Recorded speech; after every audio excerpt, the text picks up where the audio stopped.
Sesampainya Rena memegang kepala Ahmad, "Alhamdulillah, panasnya sudah turun. Makasih ya Allah," batin Rena. Sementara Rena menunggu kamar yang sedang dipersiapkan oleh perawat, Rena melihat banyak pasien berdatangan silih berganti ke IGD meskipun sudah larut malam jam 22.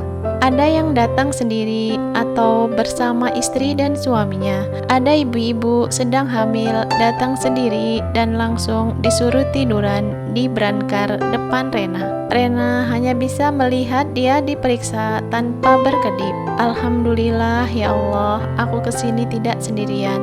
Aku diantar Mas Ardan dan Mbak Andira meskipun AA ada di kampung," batin Rena. Rena mengalihkan pandangannya ke kiri karena ada suara bapak-bapak yang suaranya meninggi, tidak terima karena diharuskan membayar. Di sana di meja jaga ada satu perawat dan satu dokter yang menghadapi pasien yang bising tersebut. "Bapak, BPJS-nya tidak bisa karena Bapak belum bayar BPJS." Dokter dengan sabar menghadapi pasien. "Apa?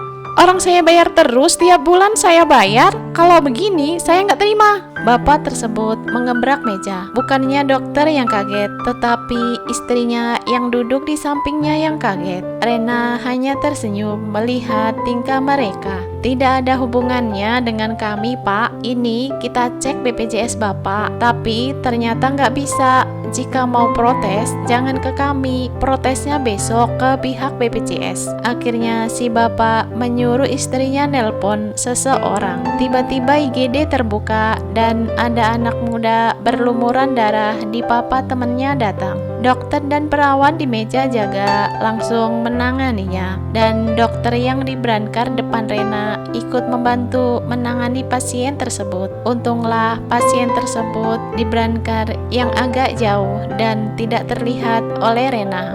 Kemudian datanglah dua perawat ke brankar Rena, dan Rena memberitahukan Nandira dan Ardan yang menunggu duduk di kursi di depan loket pembayaran. Perawat memindahkan Ahmad dan mendorong ke kamar pasien, sementara perawat satunya memegang infus di tangan kanannya. Rena, Andira, Ardan mengikuti mereka dari belakang.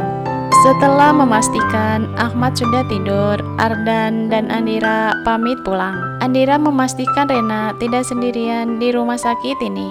"Sudah Mbak, dia sudah berangkat langsung setelah Isya tadi. Begitu dibilangin Ahmad akan ke rumah sakit, Rena sudah mengirim pesan ke Norman sebelumnya." Pukul 2.30 pagi, HP Rena berbunyi. Ternyata Norman yang menelpon. Rena keluar dari kamar dan bertemu Norman yang sudah berdiri di depan koridor rumah sakit. Dari Tasikmalaya, Norman dan adik ketiganya berangkat naik motor setelah sholat Isya. Rena mengajak Norman masuk ke kamar dan melihat Ahmad. Norman menciumi pelan-pelan Ahmad, takut membangunkan anaknya yang sedang nyenyak tertidur. Sementara adik Norman istirahat di rumah Cikias. Mereka berdua tidur di lantai di tikar yang sebelumnya sudah ada di mobil Andira di samping brankar Ahmad. Paginya dokter gizi mendatangi mereka dan menginformasikan menu yang dimakan dan menanyakan apakah ada alergi makanan. "Tidak ada alergi dok, makasih." Dokter gizi dan perawat pamit. Semoga lekas sembuh Ananda Ahmad. Kemudian Ahmad sarapan. Siangnya kamar sebelah Ahmad pulang karena sudah dinyatakan sembuh, dan tengah malam Rena terbangun karena ada suara di samping kamar yang kosong. Ternyata perawat sedang merapikan kamar tersebut. Keesokan harinya ketika infus Ahmad habis, Rena ke ruang perawat jaga. "Mbak, infusnya mau habis, tolong diganti." Perawat yang sedang berdiri menyiapkan obat membelakangi Rena langsung berbalik melihat Rena. Rena memperhatikan perawat yang memakai masker tersebut. "Iya Bu, nanti ke sana." Perawat yang duduk yang menjawab. Rena langsung ke kamar kembali. Rena tidak memencet bel karena kamar yang ditempati dengan ruang perawat bersebelahan.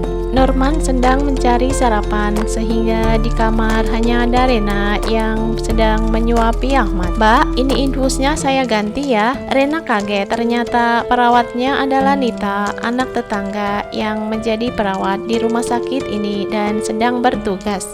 Mbak Nita, saya nggak tahu kalau Mbak di sini. Ahmad panas ya? Tadi malam nggak berisik kan Mbak pas kami bersihkan ruangan sebelah?" Ternyata Nita dan temannya yang membersihkan. "Enggak kok Mbak Nita." Nita tersenyum ke Ahmad setelah mengatur infus. "Ya sudah, cepat sembuh ya Ahmad. Saya mau pulang Mbak, tugas saya malam sampai pagi." "Iya, makasih." Rena ikut tersenyum membalas senyuman Nita. Ahmad di rumah 3 hari dan ketika mengambil obat ternyata uang sebesar 3 juta itu untuk dibayar di muka selama 5 hari sehingga uangnya masih dikembalikan kembali sebesar 1.200.000 rupiah. Alhamdulillah ya Allah, Ahmad sudah sembuh. Rasa syukur Rena memberitahukan ke Norman bahwa ia sedang hamil dan ia sudah minta izin resai kembali dengan alasan sedang hamil dan diterima dengan syarat tetap mengajar sampai 1 semester. Sebenarnya Norman tidak setuju karena mengingat 2 kali sudah Rena keguguran lagi,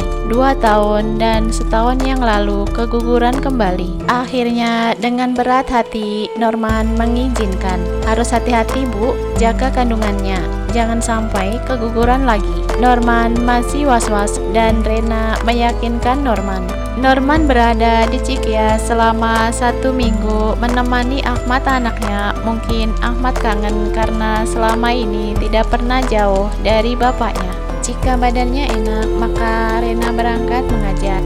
Mengingat kondisi Rena yang tidak masuk makanan nasi, Rena sarapannya singkong dan ubi hangat serta teh hangat. Di sekolah pun hanya masuk makanan yang dilihat mata dan enak menurutnya. Rena sukanya minum es dawet ayu, cendol, dan makanan cemilan yang hangat. 2 bulan lebih kondisi Rena seperti itu. Berbeda ketika sedang hamil Ahmad, nasi masih bisa masuk meskipun dimuntahkan kembali selama 1 bulan. Rena merahasiakan mengenai pengunduran dirinya setelah menerima rapot dari siswa dan siswinya. Jika mereka tahu lebih awal, maka akan bersedih karena Rena sudah absen sekali, tidak mendampingi mereka study tour ke Yogyakarta dikarenakan sedang hamil. Sebenarnya mereka kecewa, tetapi alasannya kuat, maka mereka bisa menerimanya. Suatu sore, ketika pulang sekolah, ketua kelas 8, Desi, menunggu teman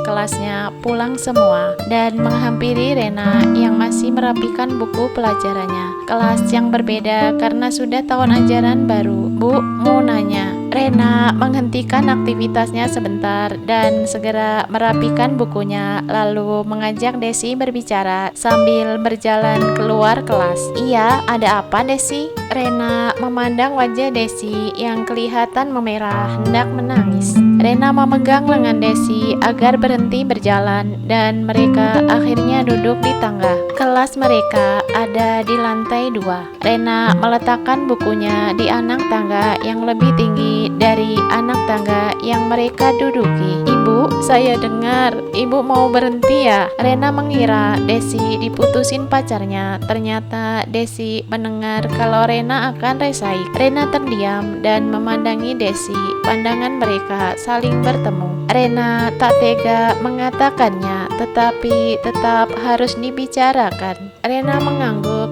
dan Desi langsung menangis dengan memeluk Rena. Novel Islami romantis Kala Cinta Itu Hadir bersambung ke bab selanjutnya.